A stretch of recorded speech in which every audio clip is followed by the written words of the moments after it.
Good evening, ladies and gentlemen, and welcome to our preschool town hall meeting.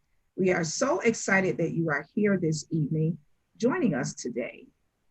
My name is Eva Thomas, and I am the very proud director of the Early Childhood Department for the Rochester City School District. Our focus today is to give you a closer look at all the wonderful things that we do in the Rochester City School District for our preschool program, a nationally renowned program. At this time, I have the pleasure of introducing our very own executive director, Dr. Robin Hooper. Good evening, Ms. Thomas and families, mothers, fathers, aunts, uncles, community members. I'm so happy that you're joining us this evening. I'm going to introduce myself and tell you a little bit about our program. I am Dr. Robin Hooper, and I've been the executive director of the Early Childhood Department for the last 12 years. This will be my 13th year. And over that time, we have grown considerably, and we have evolved and changed our program considerably over the years, but always striving to make our program better and to better meet the needs of children and their families.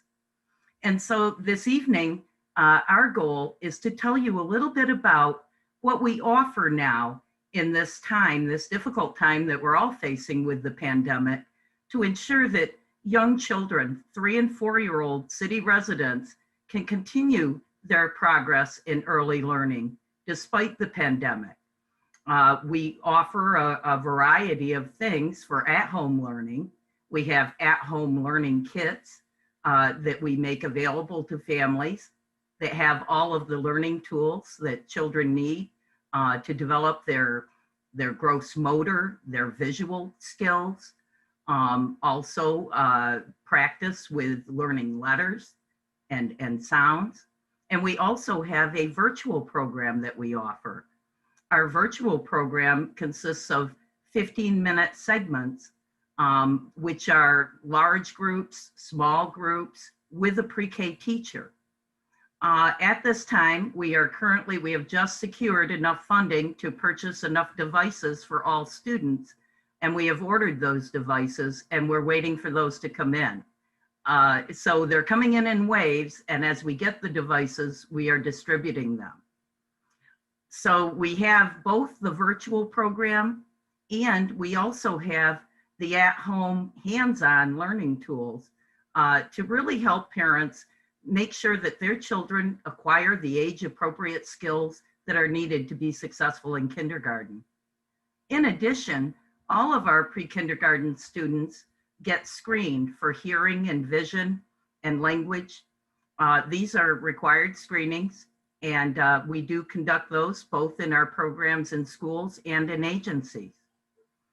At this time, we are recruiting mainly for our agencies. We have some seats in our schools, but we do have an enrollment deadline for our agency programs of December 1st. So we thought it would be a good idea to let you know a little bit more about what does our program look like during the pandemic. Do I have to have internet in order to participate? The answer is no. You can participate at your own pace during the time that you can do so.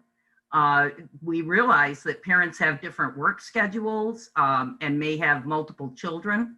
So some parents may not be able to participate at the same time that the teacher is holding the live class. We call that synchronous learning.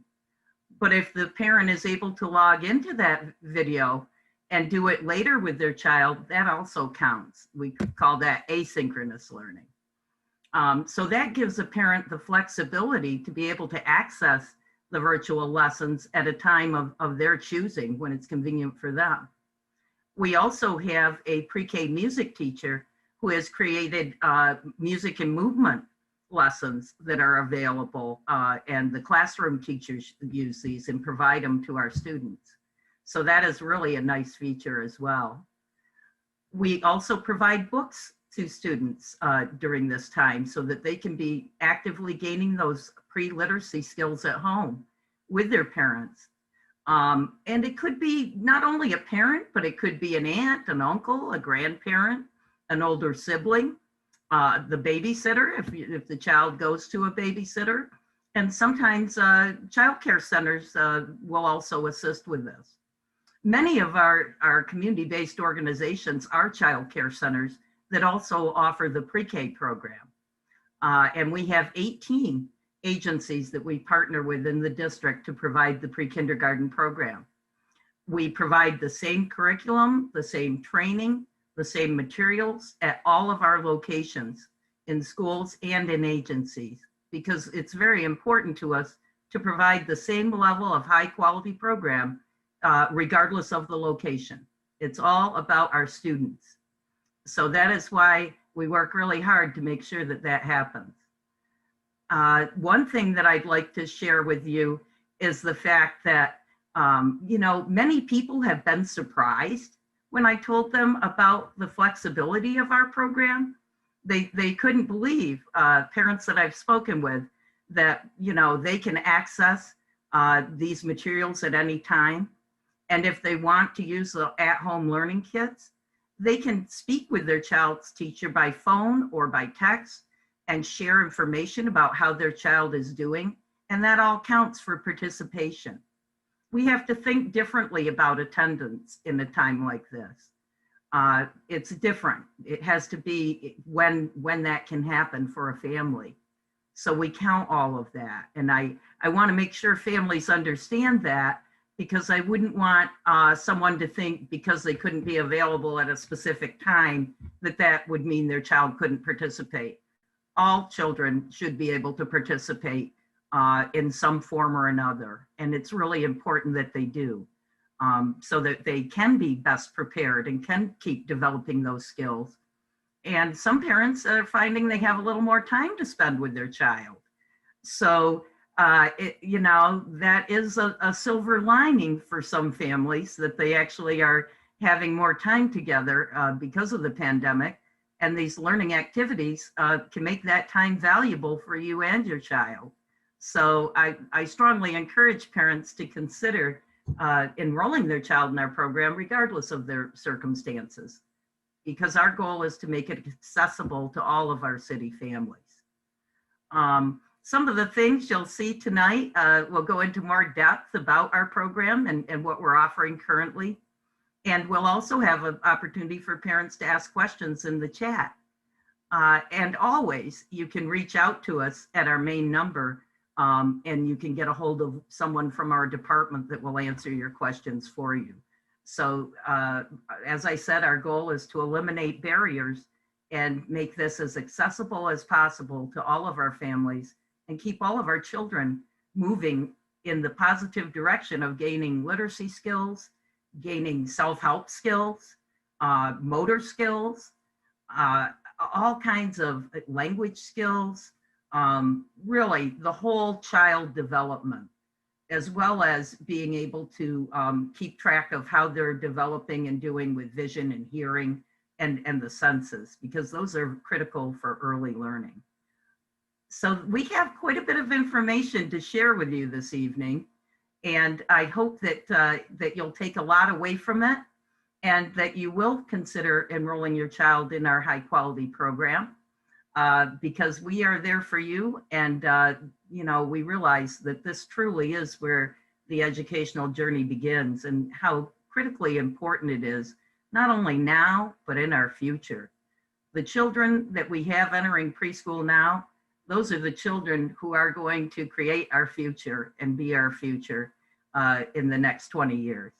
So that being said, I would like to leave some time for you to hear from some of our other folks that are here tonight that are going to share information with you. So thank you very much for joining us. Thank you, Dr. Hooper. We truly appreciate it. At this time, we are now going to hear from our awesome Academy Director, Mrs. Rebecca Boyle. Hi, good evening, everybody. I'm Rebecca, and I'm Director of Pre-K for the Rochester City School District. And I just wanted to share with you some of examples that Dr. Hooper had gone through as far as the materials that we provide for pre-K. So she had referenced that we do have at-home learning kits. So we do provide these kits for every family that participates.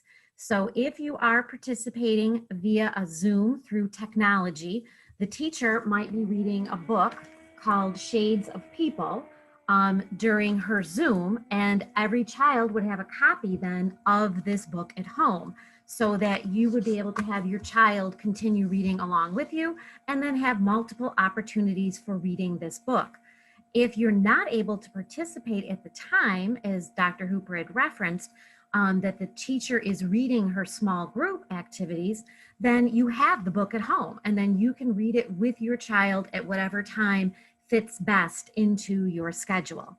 So during our first learning kit, we provided many books having to do with opportunities for kids to express things through the arts, for nursery rhymes, and also mathematics. So we tried to provide a variety of books for students for the reading, and so we can have that weekly reading. In addition to that, we've also provided through our learning kits a magnetic whiteboard. So families are able to work with their students for like writing their names, and with it being magnetic, we've also provided letters. So we could work, kids can work with putting letters up on the board. We've also provided markers, glue, Play-Doh, a journal for students, colored pencils, crayons, our dry erase markers to go along with our whiteboard, construction paper. As I mentioned, we did have an emphasis also on the arts. Here are our magnetic letters. And it almost seems like this bag is never ending with the materials and the supplies that we have been able to provide. So again, more markers for the kids for the artistic pieces. Here's our glue stick. And of course, we can't forget a pencil and a pencil sharpener. So these learning kits are sent home about every 4 weeks with families. And every 4 weeks, there are more additional items that are added along with materials that we know need to be replenished. So with each learning kit, there's always a glue stick going home, or there's new dry erase markers that are going to be sent home.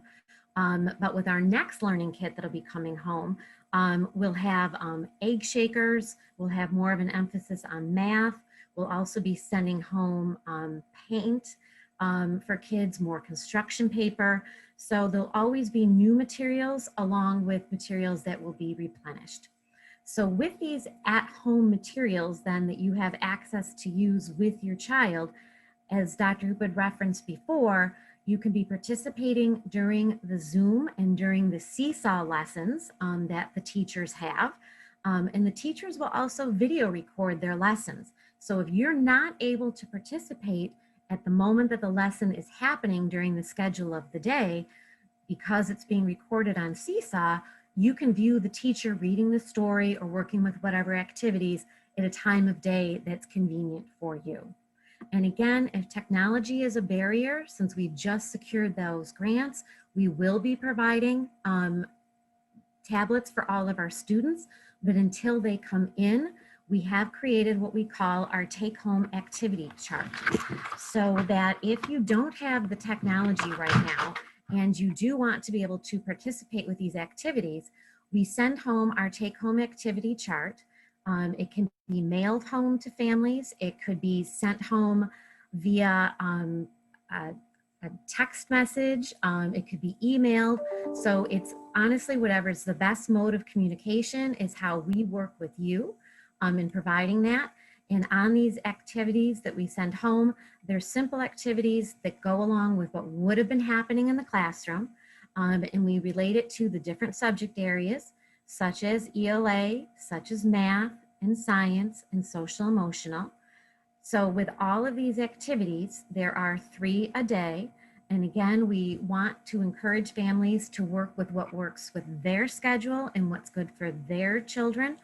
So if you're not able to get to all 3 activities on a day, that's okay. You can participate in as many as you want, and again, on the schedule that's best for you. So these activity charts are sent home weekly for families to use. So with everything that we are providing for families, we are hoping that we are going to be able to get our students back in person when the timing is right. And at a recent board meeting, it was announced that the superintendent is hoping that we will be able to return in person. And when we do at the 3rd semester, families will have a choice if they would like to participate in person or if they would want to choose to remain virtual. Either way is what works for you and for your child and for your family. Families, again, will have the choice when the district reopens for in-person instruction to participate in person or have the choice to continue staying remote. If you do choose to participate in person when the district does begin with face-to-face instruction, I wanted to share with you what our classrooms will look like so you are aware of the precautions that we've put in place for social distancing, and so that you're also aware of all of the materials and the hands-on opportunities that will be available for your children.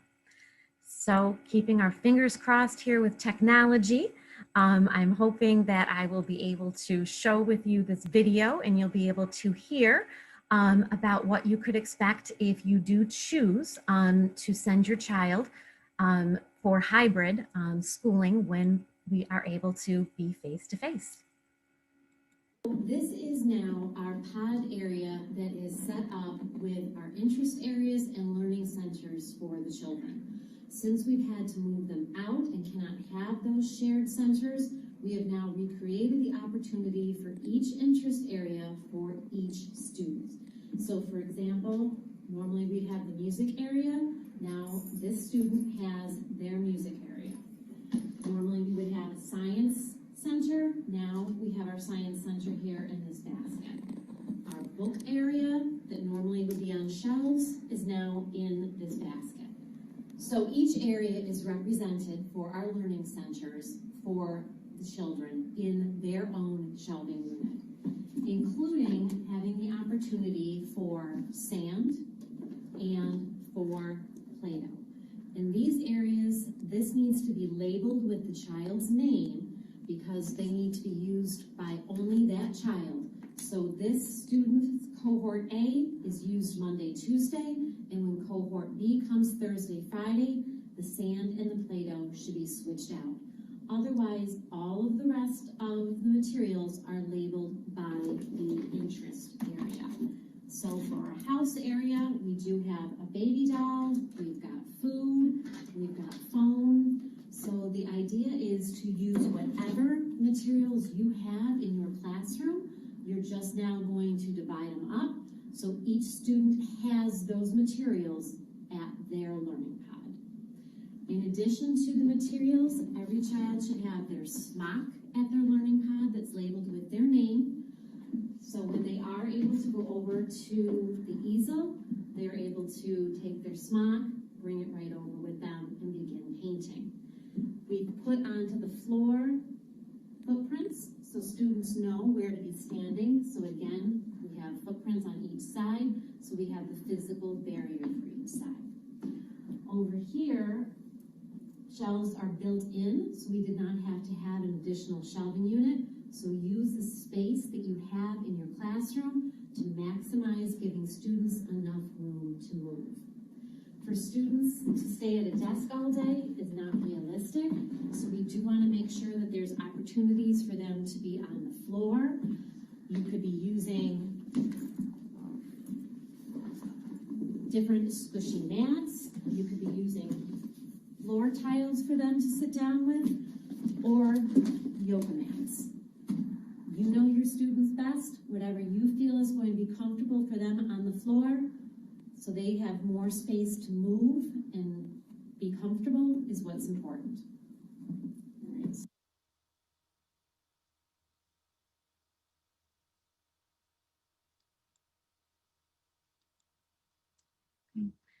So I hope that gives you an idea that many of the same materials that we are sending home in our learning kits are going to be represented back in the classroom, along with so many more materials for kids to have that hands-on, play-based inquiry learning opportunities for them in pre-K.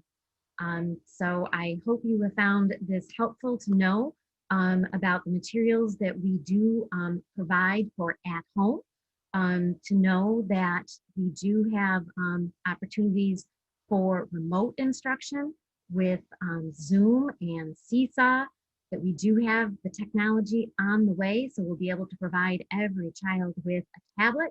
And then when it is the opportunity to go back, you can choose to continue remote or to choose to have your child come in person and spend time with their teacher in the classroom. Thank you.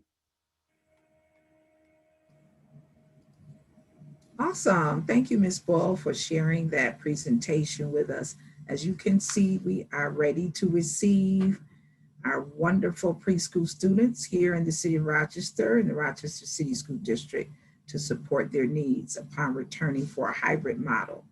At this time, I'd like to introduce one of our parents who'd like to share her testimony about her preschool experience. Her name is Miss Shanique Carlton from number 7 school.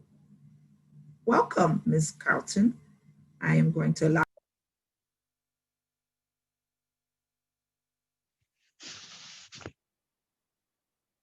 Thank you. Yes, good evening.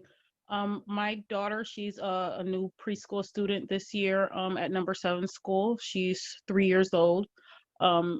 So far, the program has been going really well for us. I was a little nervous how she would do as far as the virtual learning, not being in the classroom, but she's adjusted very well. I really like how everything is online. Sometimes with my work schedule, I'm not able to log on right when the rest of the class is logging on, but I can go on to Seesaw later on in the day. And the teacher also uploads everything to YouTube, so we can just, go there and see her reading the story or, doing whatever activity it was that we missed for the day. So I really like that a lot. And we get a lot of materials.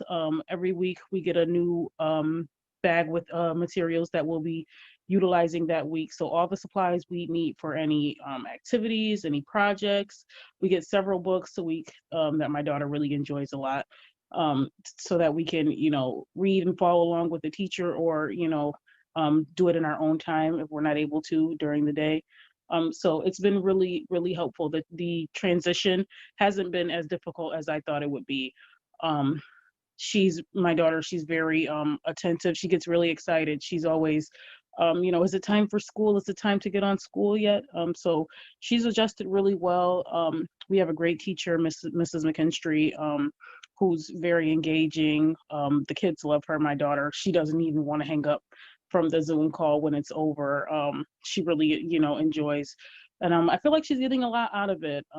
She's always, just learning new things, new words, just picking up on different things. It's just like, well, not just like being in the classroom, but I really do see the growth in her. And I feel like once she does get in the classroom, it won't be, a difficult transition, because I feel like she's really being, prepared right now, even at home with the virtual learning, to, succeed in the classroom. So we're really pleased with how things are going for us.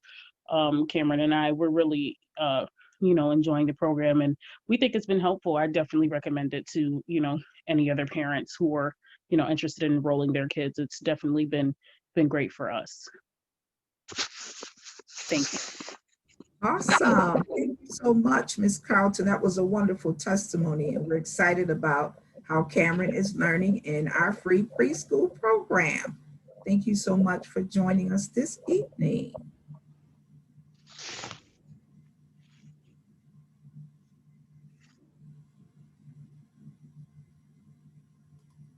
All right, and now we're going to have an opportunity to hear from a parent. Hold on just a moment. To make sure we're good here. Okay. This is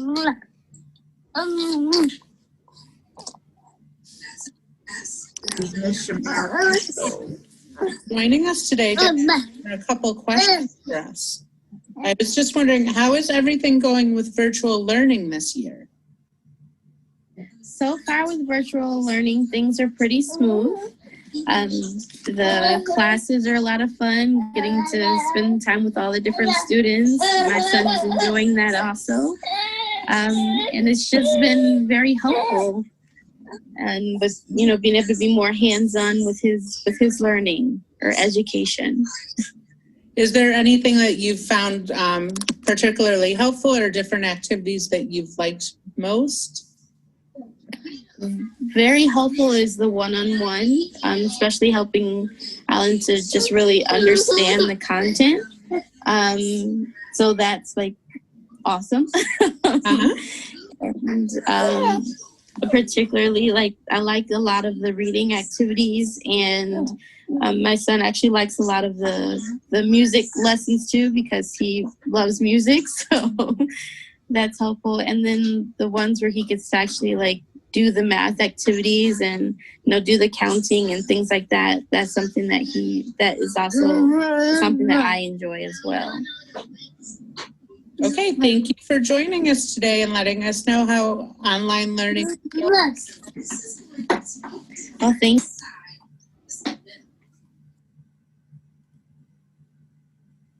All right, we just heard a video testimonial from Mrs. Shamara Briscoe Allen, and she attends Community Place, which is one of our community-based preschool organizations. And she works with Sue Corso, who is a teacher there.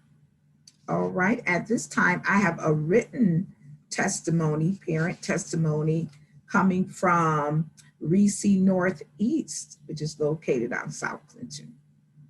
Hello, Ms. Hill. This is Shaliwa Wilson, Sincere's mom. I just wanted to let you know how virtual learning is going. It's going very well, actually. I truly appreciate Mr. Finner. It is so much easier with guidance from his teacher instead of me just winging it. Sincere enjoys being able to see his friends. I enjoy seeing the children interact with Mr. Finner and each other. It's not difficult, except the technology difficulties from the device from time to time.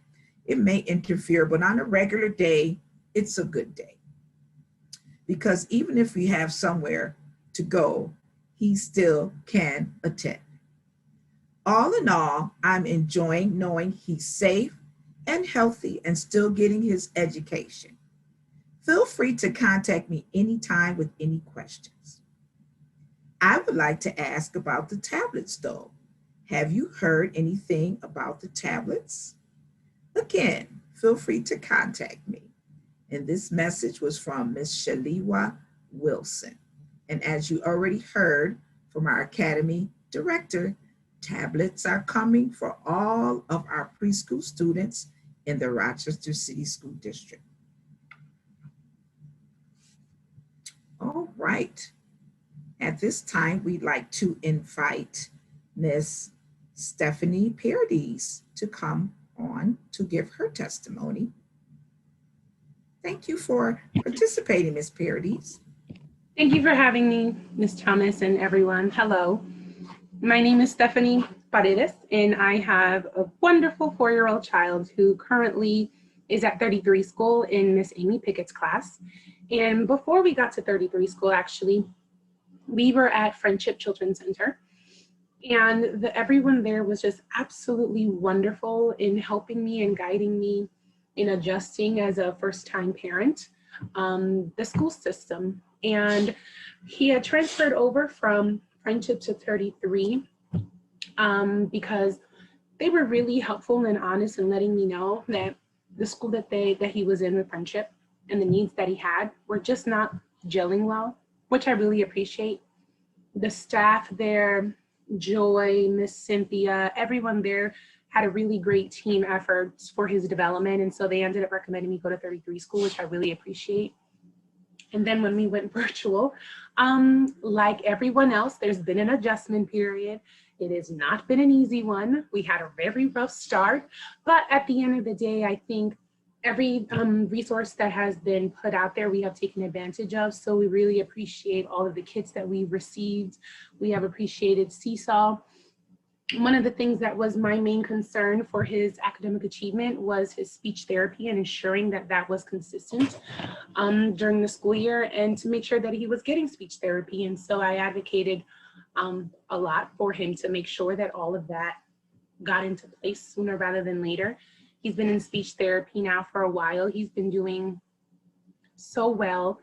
He's been very well adjusted to the virtual learning format. Like every kid, he does better in person, of course. But you know, he calls his friends, even though they're virtual. So that's been exciting as well.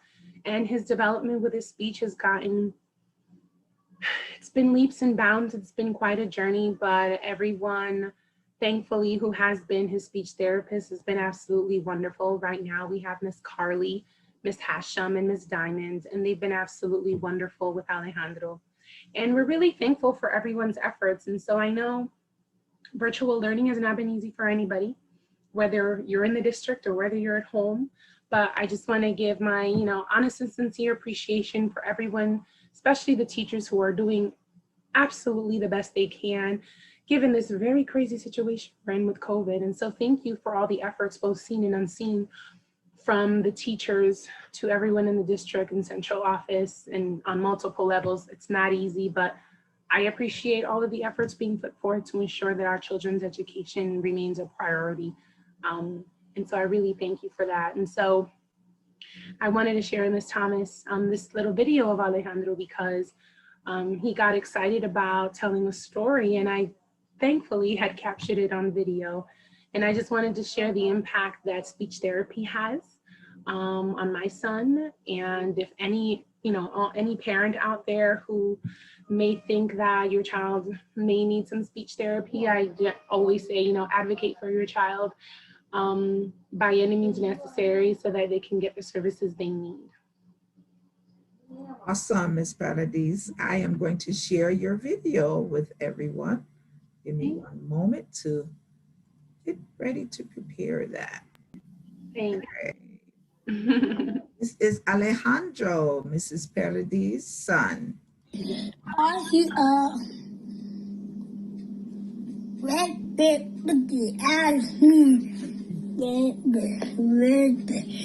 do you see?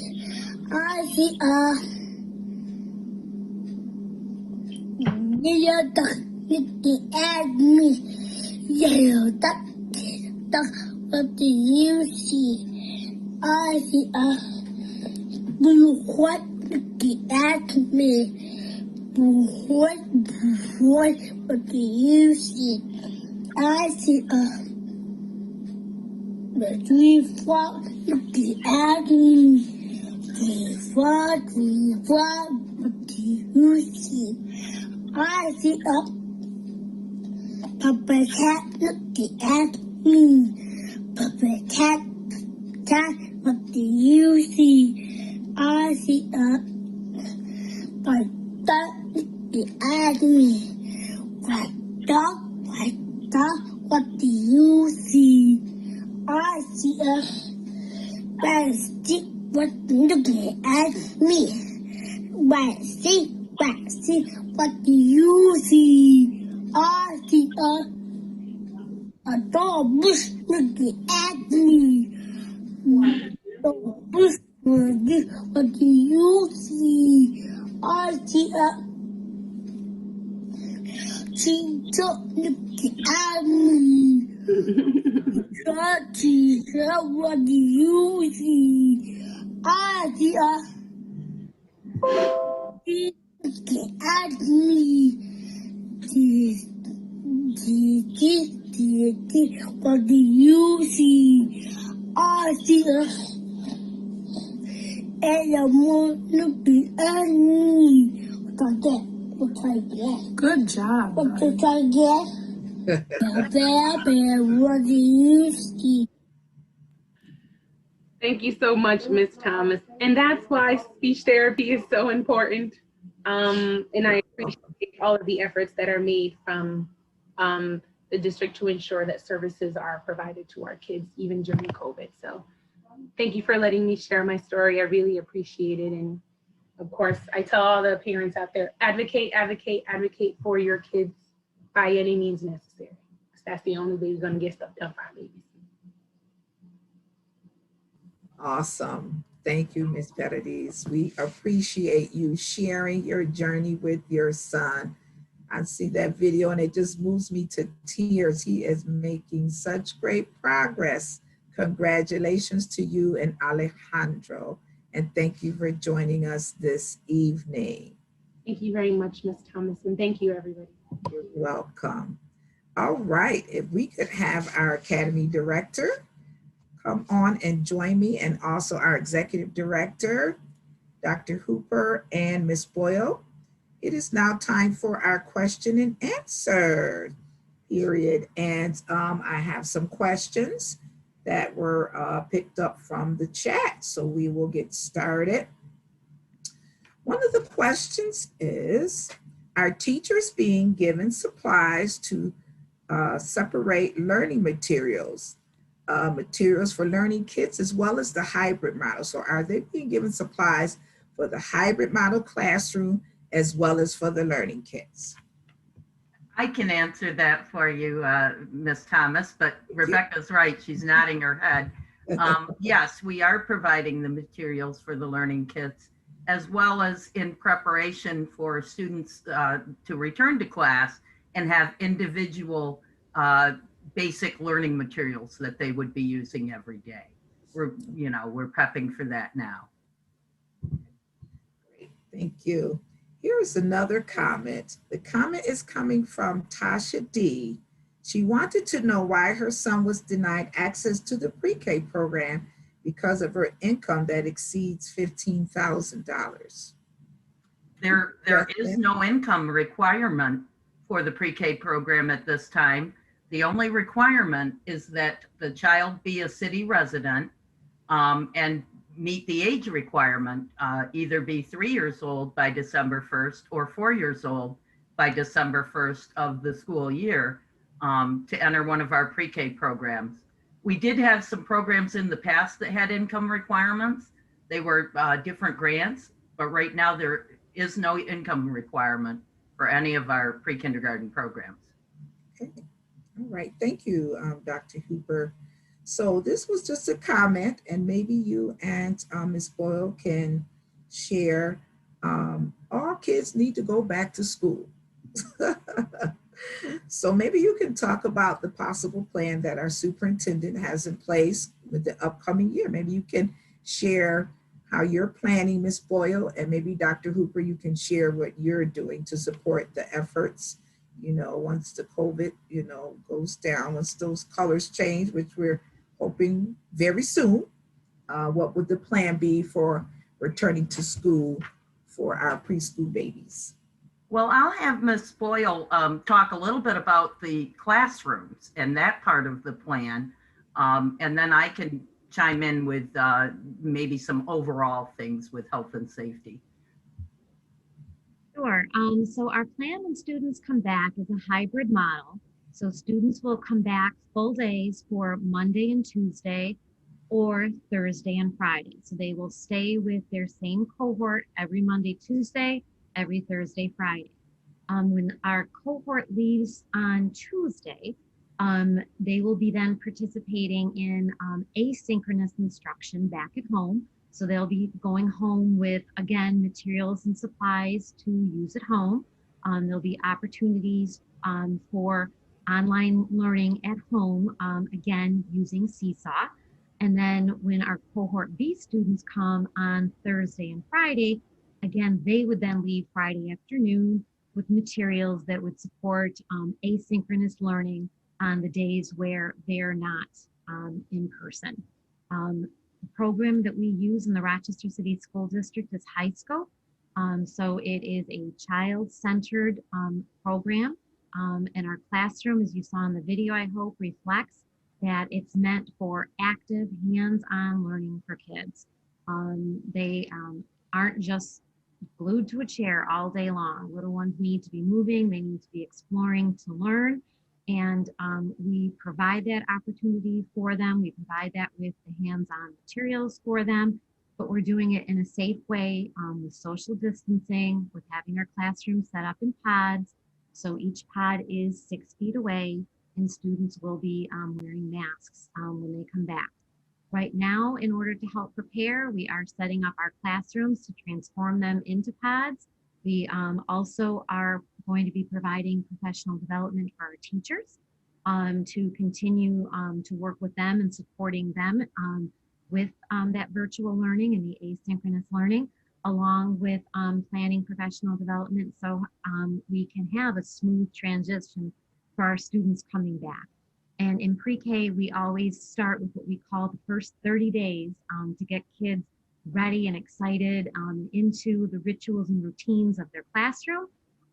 They've already been in school for more than 30 days now, but when we are able to go back in person, we'll do a variation of that too. So they get accustomed to the rituals and the routines of being in a classroom with learning.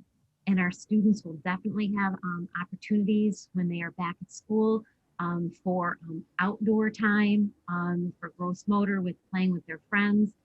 They'll have the opportunity again for small group learning, for reading and for math. That's part of our high scope program, along with having opportunities for exploring with their own learning centers in their pods.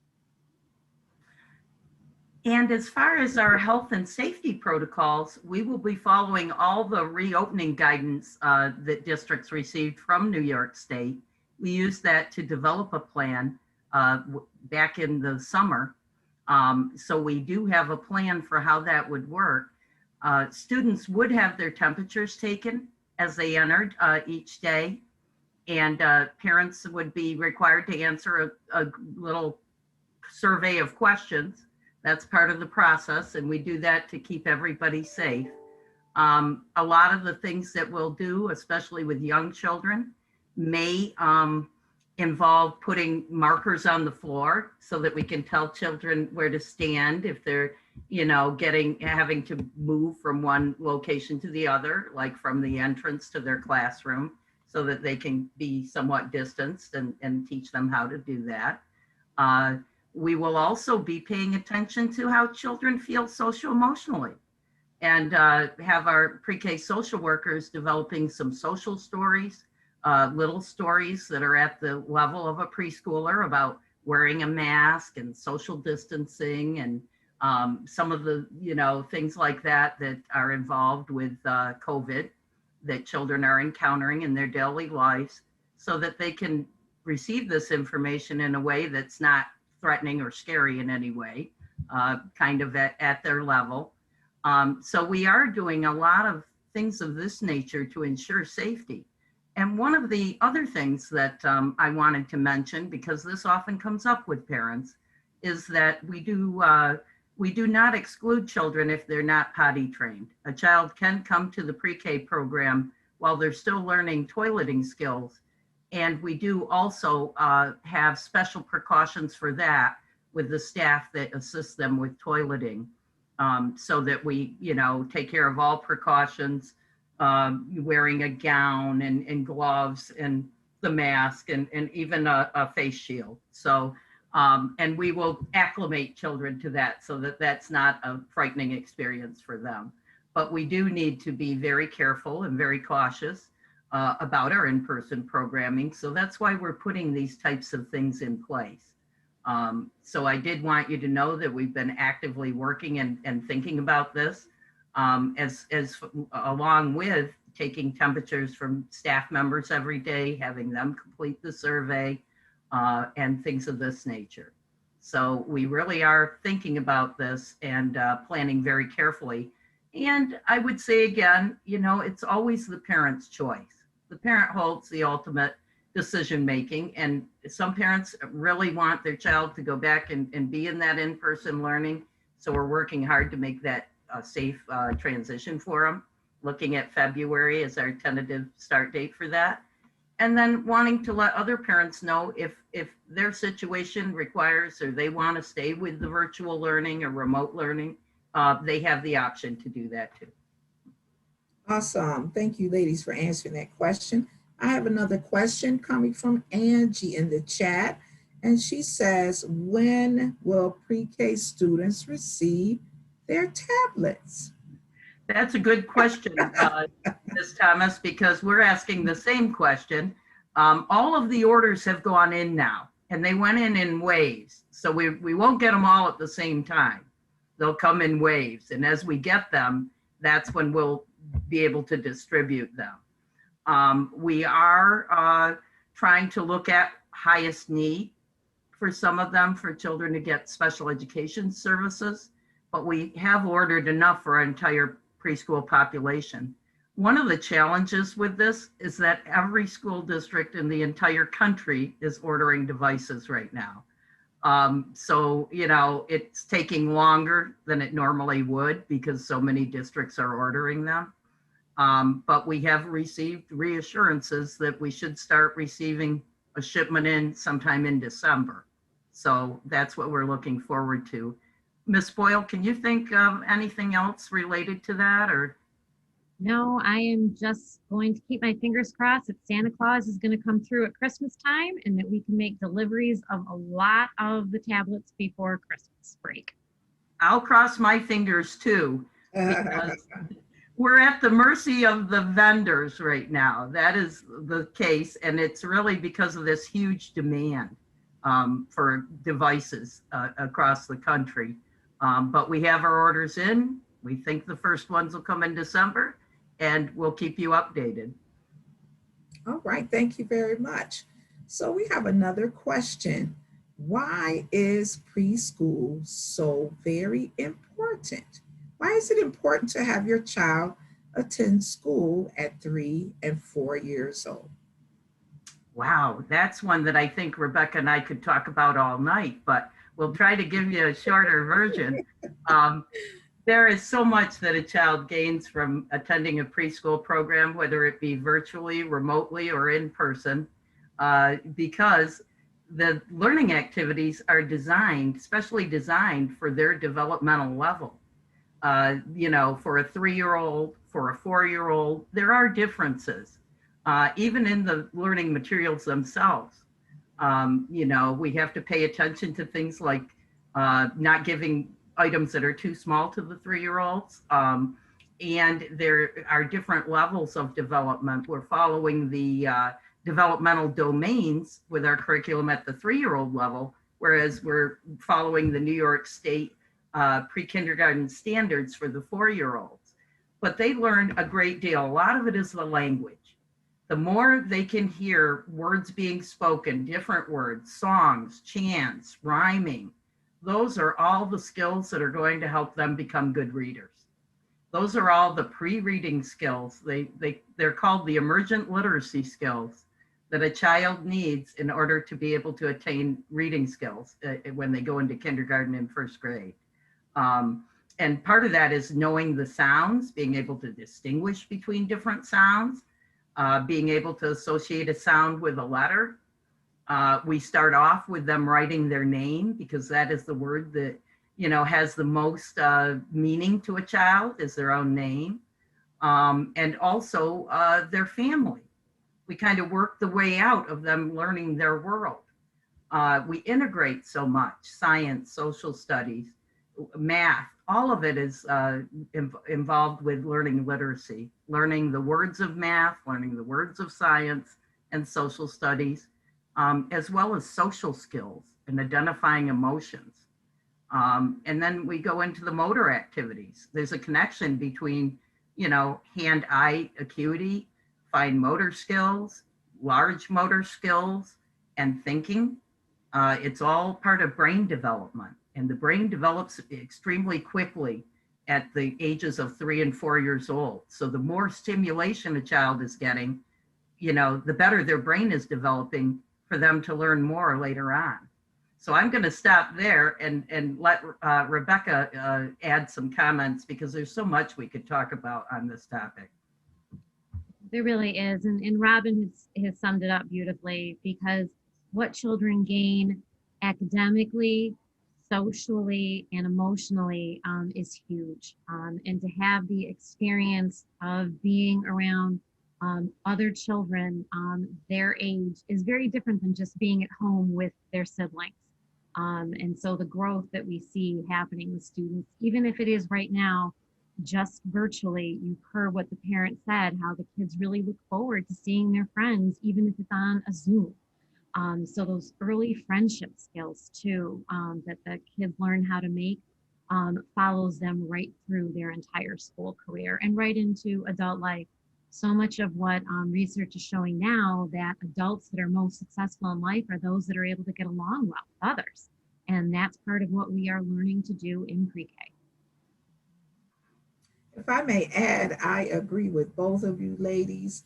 It is also so important that your child attend a preschool program so that they can have the school readiness skills for kindergarten and beyond. And also, you are saving a seat. If your child is 3 years old in EPK, then they go to UPK at 4 years old, and then they go to kindergarten. So if you apply now, you will already have a seat from 3 years old to 4 years old to kindergarten, and so on. So you are securing your seat for future years for the education of your child here in the Rochester City School District. How about that? I think those are all wonderful reasons to register your child in the Rochester City School District for a free, let me say that again, free preschool program with a free tablet and free resources. And also, we have adult family educators who work directly with parents. So if you have any problems, we will come to the home, COVID ready. We won't come in. But if you need us to bring something, if you need us to help you with something, we're a phone call away, an email away, a drive-by drop visit away. We are very flexible and supportive. All right, on to the next question. So ladies, if I don't have a tablet or access to technology, why should I register my child for your preschool program? Well, I'll start out with this.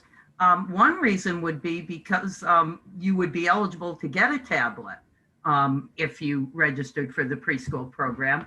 And the other reason would be that you would get the at-home learning kits and also the support of a preschool teacher.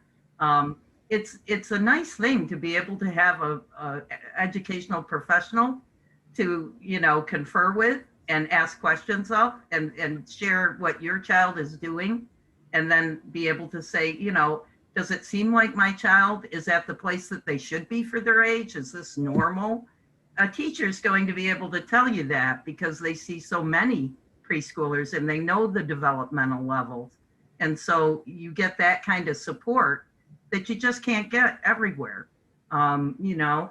So there are a lot of good reasons to enroll your child in the program, even if you aren't able to start off with a virtual program right away. I don't know, Rebecca, can you, I'm sure there's others. I think too, it's just getting almost more ideas of what to do, because if you are home all day long with your kids, what the teachers are able to provide through our at-home learning activity chart is just a bank of new, fresh ideas to be able to do things with your kids, different ways to play with your kids, just different ways of thinking about doing activities with your children. So that opportunity, and then the materials being provided to be able to do those things until the tablets come in or until you're able to participate virtually, just gives you some fresh new ideas to be able to keep things exciting at home with new opportunities for activities and games to learn with your kids. Right, thank you, ladies. I have one more question, and then we will talk about ways in which you can register. If I cannot afford Wi-Fi, how can I use the tablet?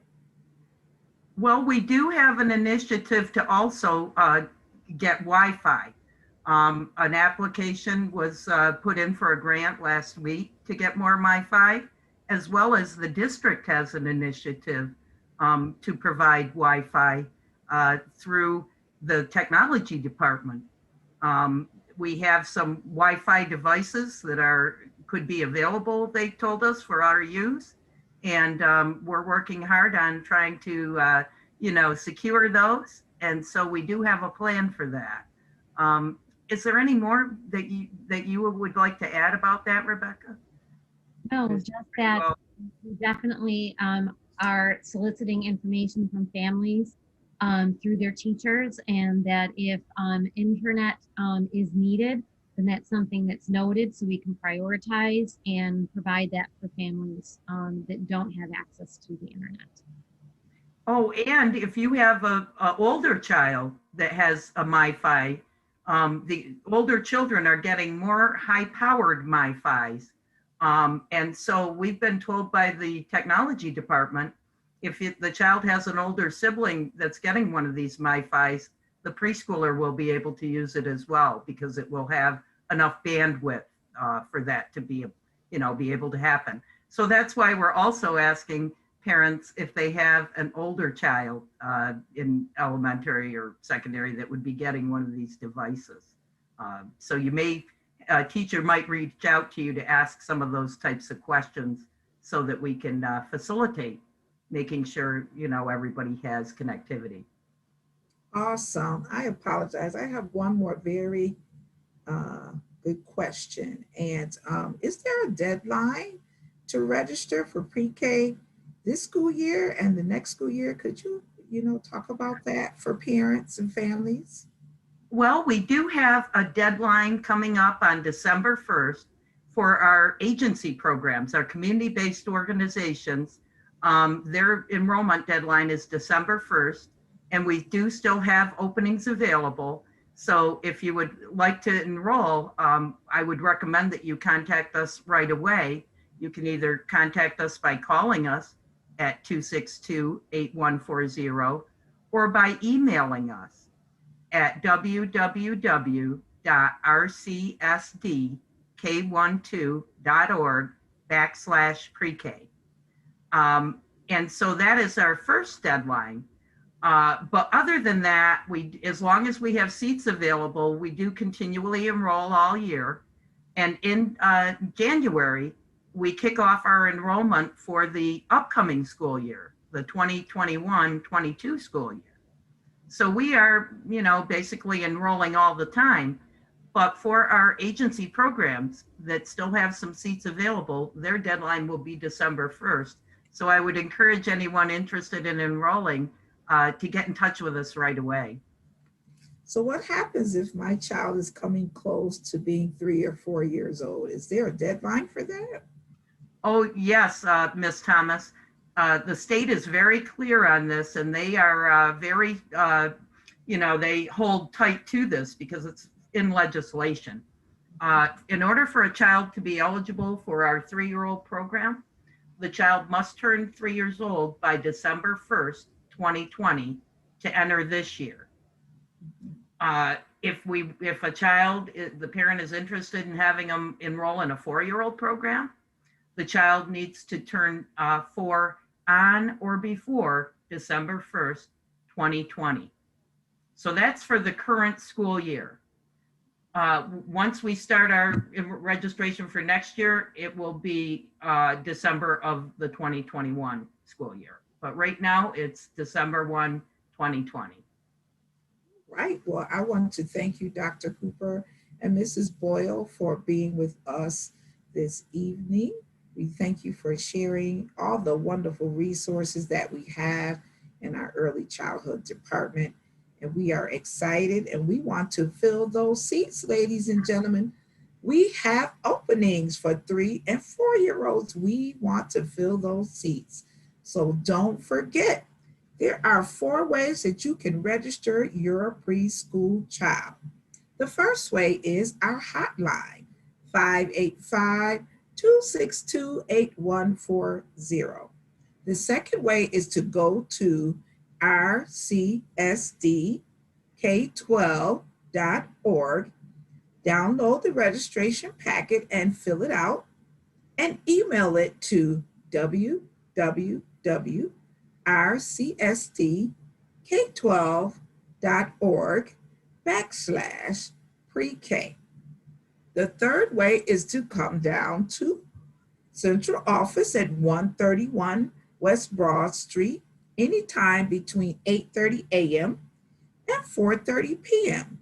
to complete a preschool registration packet. We are COVID safe downtown. You will enter into the foyer area.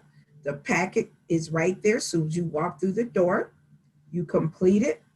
A student rep will be called on a radio to meet you, look at your paperwork, and you can be immediately enrolled in a preschool program. The fourth way to register for a preschool program is to attend one of our fabulous recruitment events. We just had a wonderful event outside at Freddie Thomas at 620 Sile Street. So stay tuned for another event in December. It will probably be virtual, but you have an opportunity to sign up to get enrolled. A registration, you can sign up for the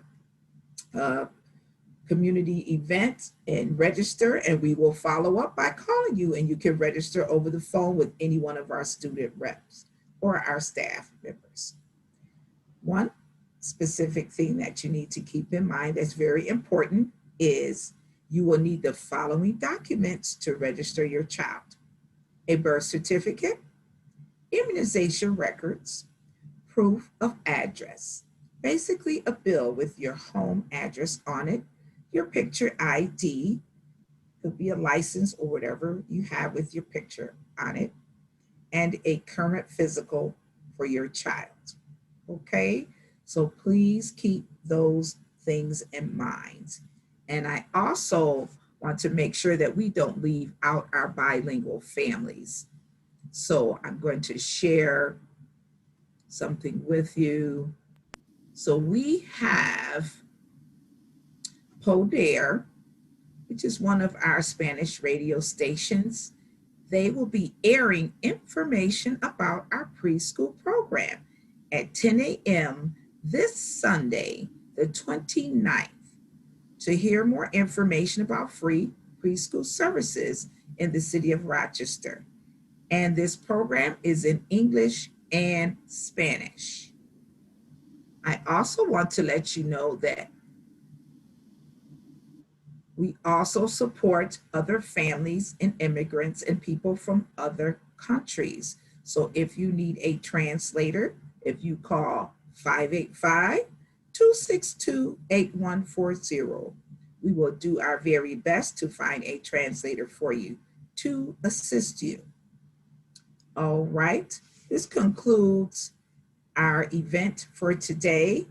Be safe, and on behalf of the Rochester City School District, we would like to wish you and yours a very, very happy Thanksgiving Day. Take care.